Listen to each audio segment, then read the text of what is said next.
Vamos lá? Livro terceiro, A Lei Divina ou Natural, capítulo 1 do livro terceiro, A Lei Divina ou Natural, item 2, Conhecimento da Lei Natural, a partir da pergunta 619.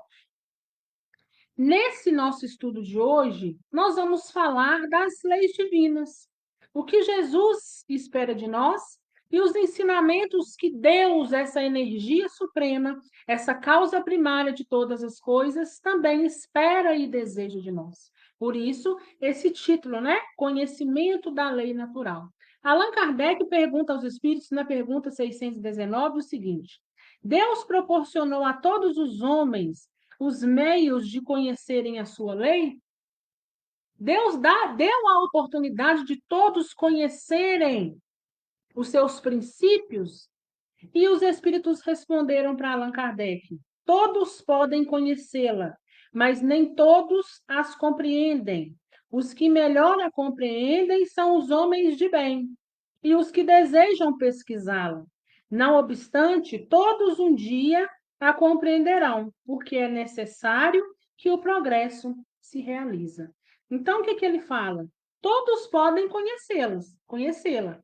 Todos podem conhecer os princípios de Deus. Mas aquele que aprofunda mais nos princípios de Deus, ele fala o quê? Que é o homem de bem.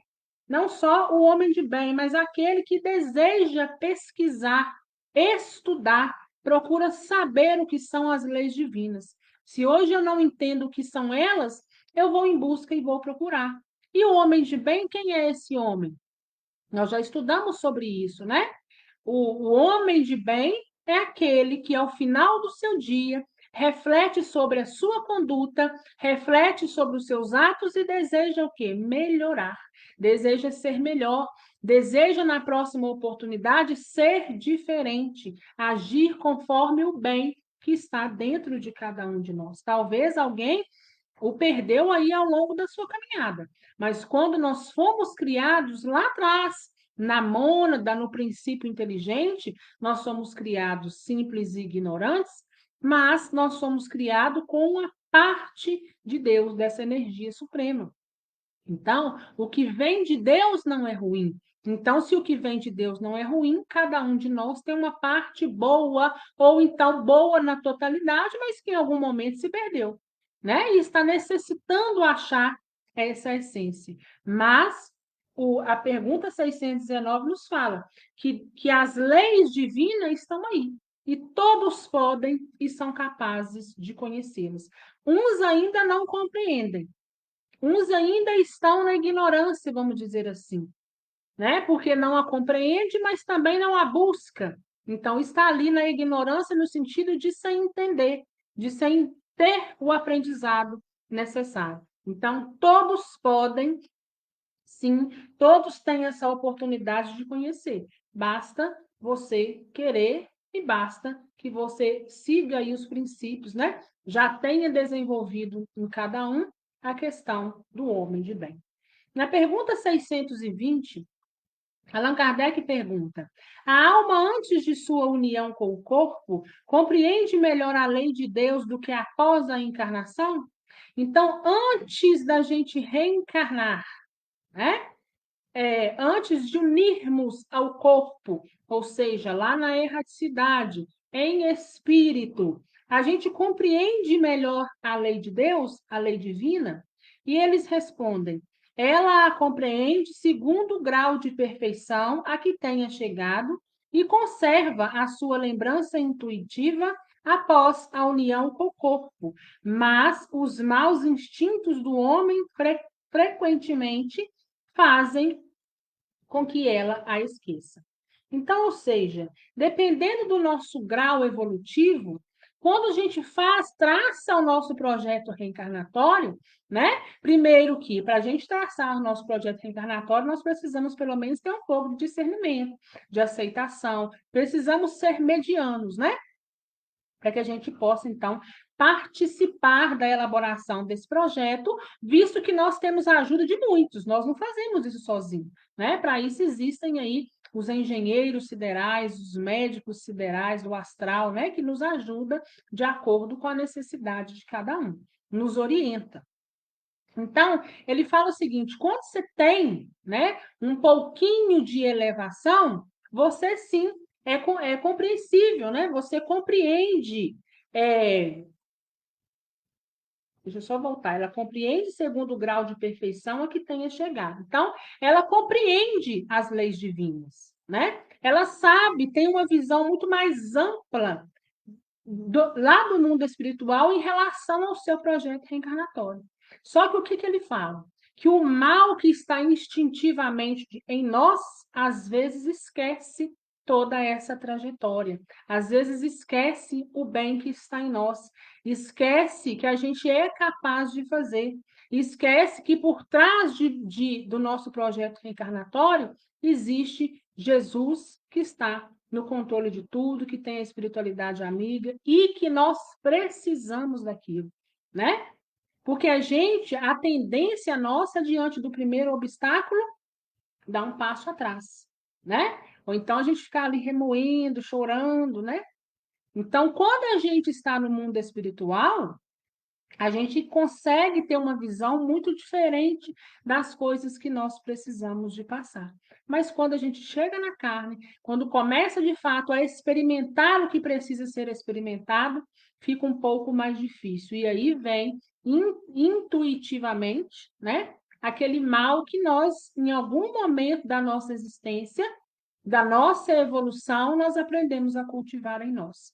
E aí faz com que tudo aquilo que a gente acreditava ser bom e ser possível, muitas das vezes cai por terra. Na pergunta 621, eles perguntam: onde está escrita a lei de Deus? E eles respondem: na consciência, né? E fazem aí uma menção ao pé da página. Olha lá. Descartes, na terceira de suas meditações metafísicas, declara que a ideia de Deus está impressa no homem como a marca do obreiro impressa nas suas obras. Essa ideia de Deus é inata no homem e o impele à perfeição. Embora as escolas modernas de psicologia neguem a existência de ideias inatas, o Espiritismo sustenta essa existência através do princípio da reencarnação. Por outro lado, as ideias de Deus da sobrevivência, do bem e do mal, existem e existiram sempre em todos os povos. A lei de Deus está escrita na consciência do homem, como a assinatura do artista na sua obra. Então, o que nós acabamos de conversar, se nós somos centelha de Deus, se nós fomos criados lá atrás, um pedacinho de energia que foi se desenvolvendo, desenvolvendo, e ao longo do caminho da eternidade, nós chegamos ao ponto que nós chegamos.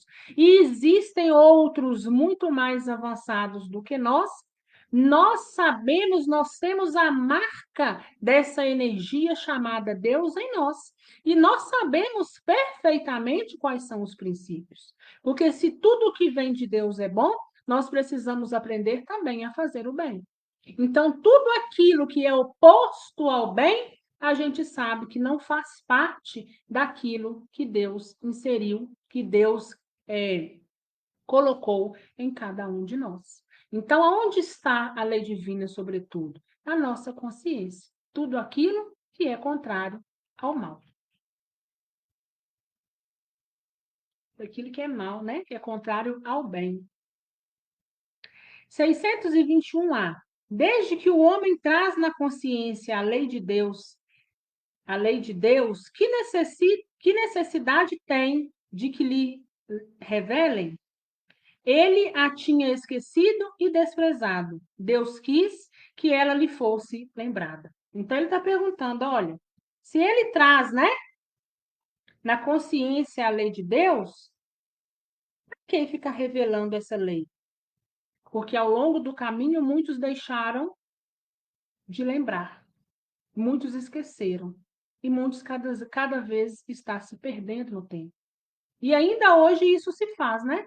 Quantos aí que sabe o que é bem, o bem, sabe o que é o mal e ainda assim está indo pelo caminho do mal? Lembra lá em Evolução dos Dois Mundos? Nós vimos no último capítulo, Evolução e Destino. Aquelas pessoas que não aprenderam com o erro e justificam o próximo erro em detrimento de outro. Ah, se eu já tá tudo errado mesmo, continuar e fazer errado de uma vez, que aí resolve, né? Que aí fica bom, né? Já estou enrascado mesmo, então. Só que essa não é a essência. A essência é que, no mínimo dos erros, a gente aprenda com eles e a gente retroage em relação a eles, porque nós estamos precisando do nosso progresso, principalmente do nosso progresso moral, que nós viemos buscar e nós queremos tanto levar conosco. Então, quando ele pergunta, né, por que precisa revelar, é porque muitos desprezam e muitos esquecem. Deus outorgou a alguns homens a missão de revelar sua lei? Sim, certamente.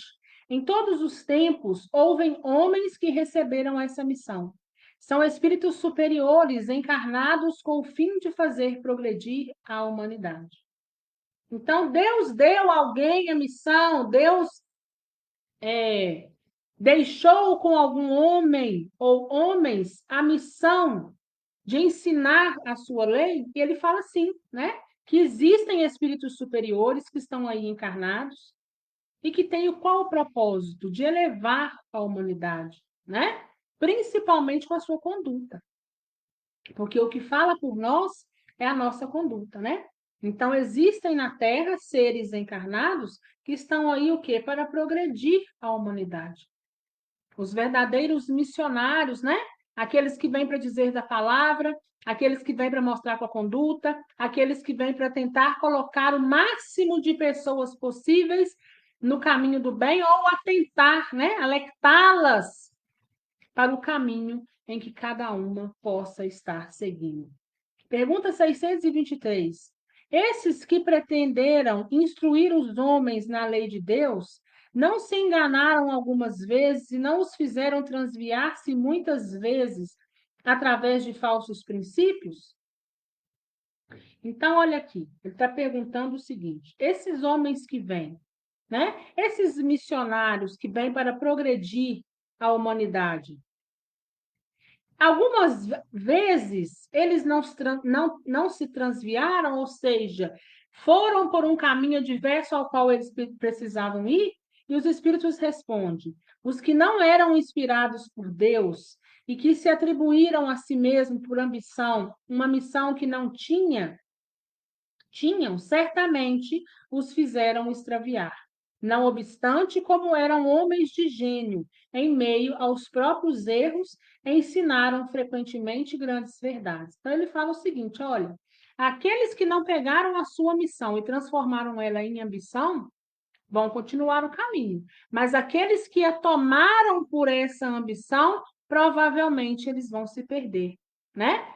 Tomou por ambição, ou aquele que não tinha uma missão e gostaria de cumprir aquela missão, né? Então, se não tem aquela missão a ser cumprida, provavelmente aquela missão será frustrada.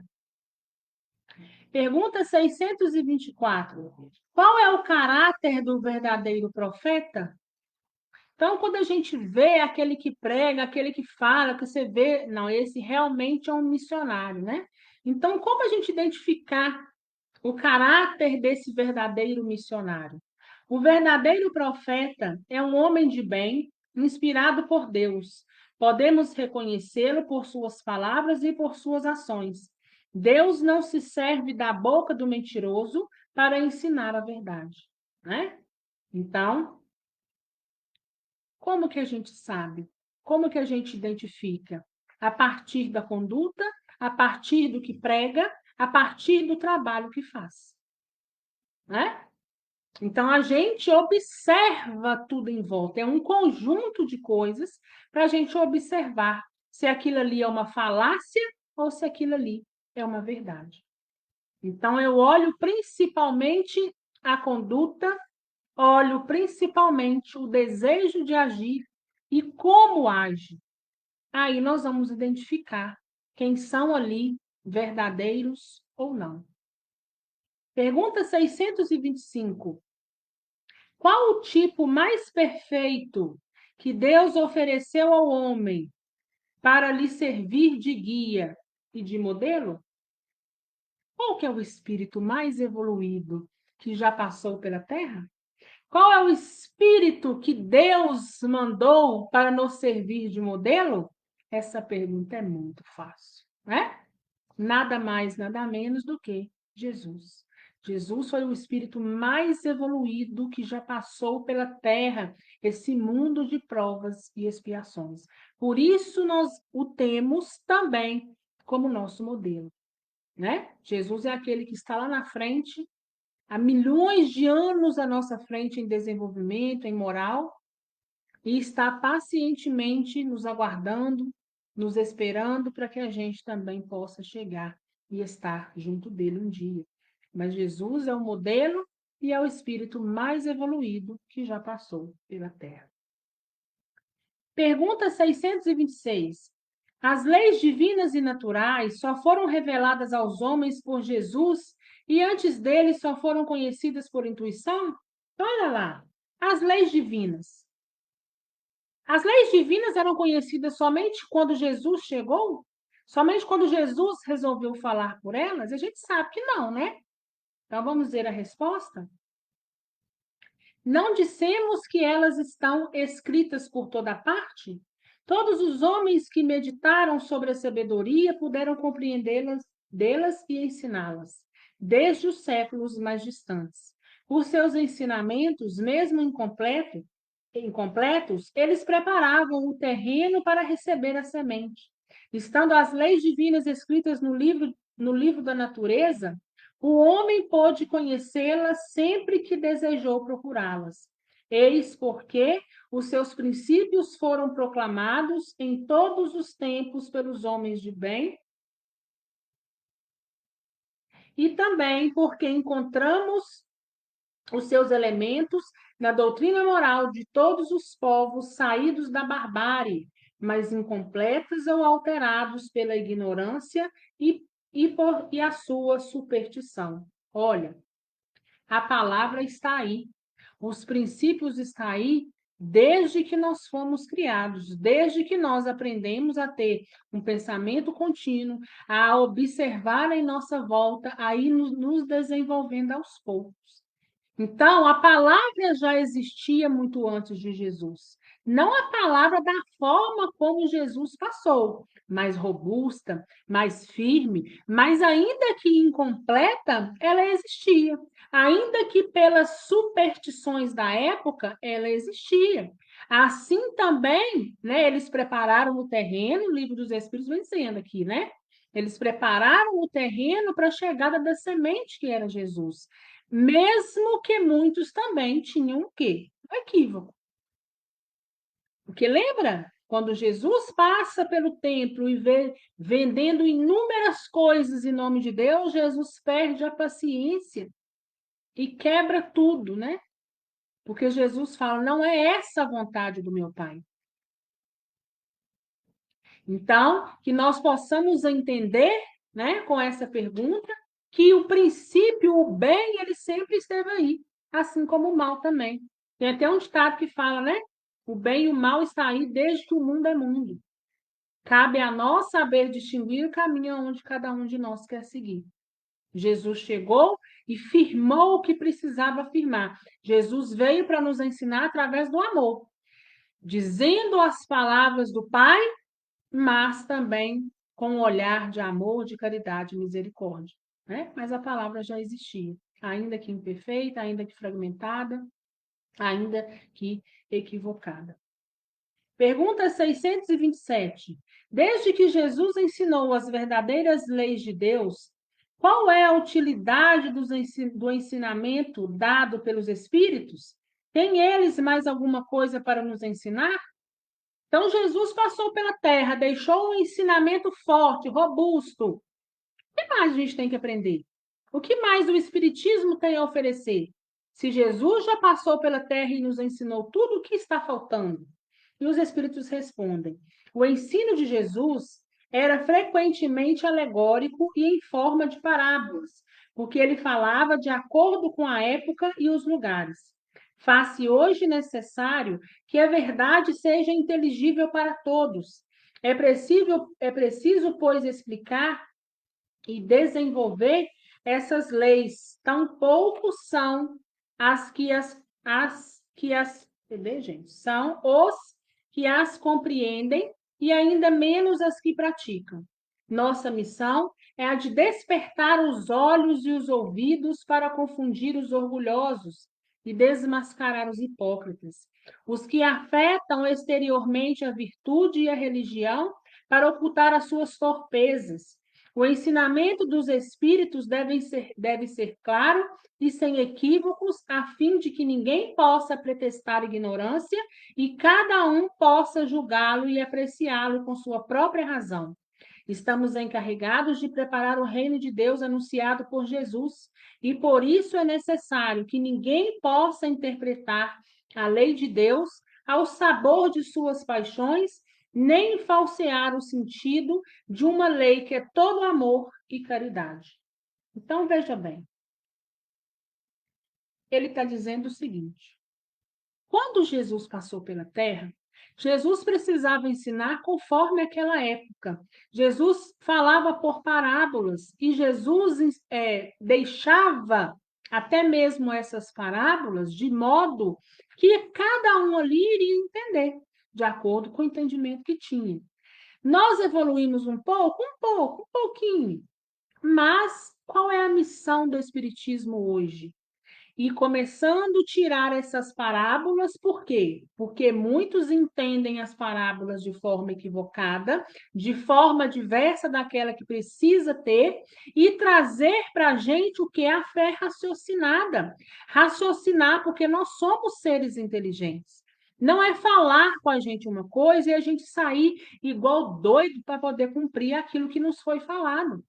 Nós precisamos raciocinar, nós precisamos saber se há pontos e há veracidade naquilo que fala, se aquilo vai de acordo com os princípios divinos, com os princípios de Jesus, que esteve e passou por aqui para nos ensinar, principalmente pela lei do amor. Então, 2024 anos que Jesus passou, e muitos ainda leem a palavra e não compreendem nada. Não compreende verdadeiramente o que aquela escritura quer dizer. Então, está no mesmo ponto daqueles homens que estavam lá atrás quando Jesus passou pela terra. Então, nós precisamos o quê? Tirar determinados véus, sair mais da ignorância, raciocinar sobre a nossa volta de forma inteligente, porque nós somos seres inteligentes. Nós temos e podemos com essa capacidade, né? Então, o dever do Espiritismo é formar os homens de bem através do discernimento e da fé raciocinada, porque só assim a gente vai conseguir jogar aquilo que ludibriava todo mundo, passava para trás de uma certa forma, a gente vai jogar por terra, porque nós vamos aprender a raciocinar da forma que é preciso raciocinar. Né? Não tem pessoas que estão no umbral até hoje acreditando no fogo eterno? Por um ensinamento equivocado? Não tem pessoas até hoje no umbral que acreditam que Jesus não quer que eles progridam por uma falta que eles cometeram? Eles não aprenderam que Jesus é amor. E estão ali daquela forma, purgando às vezes sem necessidade, porque se tivesse outro entendimento não estaria ali, porque Jesus dá oportunidade para todo mundo, para todos nós, encarnados e desencarnados, mas vem de determinados princípios que o leva a estar ali daquela forma. Então, que nós possamos ter discernimento e raciocínio sobre aquilo que nos é colocado. Porque a verdade não esteve sempre ao alcance de todos? Então, por que a verdade, por que esses princípios já não estão desde sempre ao alcance de todos? É necessário que cada coisa venha a seu tempo. A verdade é como a luz. É preciso que nos habituemos a ela pouco a pouco, pois de outra maneira nos ofuscaria, nos deixariam confusos, né? Por isso, cada coisa ao seu tempo. Porque se eu não tenho aquele entendimento que eu preciso no momento e a coisa me vem, aquilo me ofusca, me deixa cego diante da situação. Jamais houve um tempo em que Deus permitisse ao homem receber comunicações tão completas e tão instrutivas como as que hoje lhes são dadas. Havia na antiguidade, como sabeis, alguns indivíduos que estavam de posse daquilo que consideravam uma ciência sagrada e da qual faziam mistério para os que consideravam profanos. Deveis compreender, com o que conheceis das leis que regem esses fenômenos, que eles recebiam apenas verdades esparsas no meio de um conjunto equívoco e, na maioria das vezes, alegórico. Não há, entretanto, para o homem de estudo nenhum antigo sistema filosófico, nenhuma tradição, nenhuma religião a negligenciar, porque todos encerram os germes de grandes verdades que, embora pareçam contraditórias entre si, espalhadas que se acham entre acessórios sem fundamento. São hoje muito fáceis de coordenar, graças à chave que vos dá o Espiritismo de uma infinidade de coisas que até aqui vos pareciam sem razão e cuja realidade vos é agora demonstrada de maneira irrecusável. Não desejeis de tirar temas de estudo desses materiais. São eles muito ricos e podem contribuir poderosamente para vossas instruções, né? Não deixeis de tirar aprendizado com esses temas, né? Então, a verdade, ela está ao alcance à medida que nós vamos evoluindo. Se eu evoluo um pouco mais coisas podem me ser chegadas, né? Então, vamos supor que alguém que nunca tenha estudado a doutrina vai começar a estudar uma coisa que é muito mais aprofundada, pelo menos, né? Evolução em dois mundos, por exemplo. Para quem vai fazer o primeiro contato, se não for ali de uma área médica, vai sentir muita dificuldade no entendimento, e não só da área médica, se não tiver um estudo que vem de algum tempo, uma base, vai ficar também muito confusa. Então, cada coisa chega no seu tempo, né? Quando nós iniciamos o grupo lá atrás, em 2020, né, em 29 de julho de 2020, nós não poderíamos jamais iniciar com a evolução em dois mundos, porque a compreensão seria difícil, né? Porque está todo mundo começando, como que você vai? É igual escola. A gente não começa, não é do pré-primário? Nós não podemos iniciar já no oitavo ano, oitava série, nono ano, né? Nem sei mais como fala hoje, né? Mas tudo chega no seu tempo. Então, lá atrás, quando alguns tinham algumas intuições, que tinham algumas certezas que para ele eram certezas, ainda era de forma fragmentada. E hoje está muito mais robusto. Por quê? Porque nós temos condição de receber, nós temos capacidade de raciocinar, nós temos capacidade de ver sobre a veracidade das coisas. Alguma dúvida, gente?